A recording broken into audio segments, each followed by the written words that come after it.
Hey everyone, welcome back. This is Dan from DHTV, and today we're going to be unboxing the Apple Watch Series 8 aluminum in red with the red sports band. Let's get started.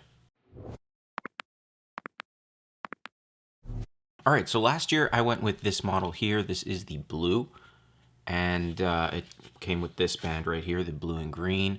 It was more of a soft band. This one here has that red sports band once again, and the box is very familiar as it's been for the last few years. So let's just open it up.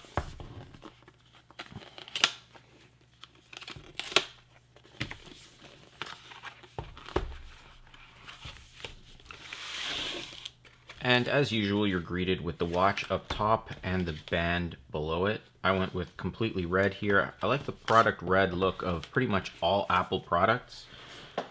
So we'll put the band aside here. Let's open up the watch itself. Alright, so as usual, the watch comes inside this little sleeve. It's just paper now. Apple used to give you a felt band that went with it. And this one right here is actually the same size as the previous one that I picked up last year. You're going to get your paperwork as well, and there's not too much to that. Basically a quick start guide, how to set it up, and things like that. And then you have your Apple charger. And this is going to be USB-C. All right, let's open up the watch band now.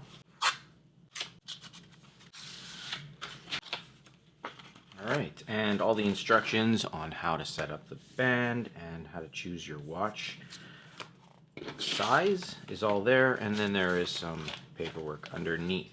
So I'm gonna go with this band right here. So just a quick comparison side by side here to last year's Apple Watch Series 7. Really, there isn't anything physically different about the two that you can see. They're both the 45mm size. So we'll just install the band. So there it is. That's how it looks on the wrist. Not too bad. The band actually isn't as red as I thought it would be. It's almost a pink or peach color. We'll just boot it up for the first time here. Give you a first boot. Now, while we're looking at this watch boot up here, just to give you some advice here, if you do have an Apple Watch Series 7, even a Series 6 or last year's SE model, I wouldn't recommend upgrading to this watch. There weren't enough upgrades to really justify the price point. And especially if you had the 7, pretty much everything except for maybe 2 features were really the only difference. Now I'm going to be going through everything you can do with this Apple Watch, going through tips, tricks, tutorials, and even showing you all the features that are built into this. So if you are interested in learning more, there's a link in the description to the full playlist. And stay tuned for the channel, subscribe, and click the bell notification box so you're notified when I do post those videos. And as always, I'll see you in the next one.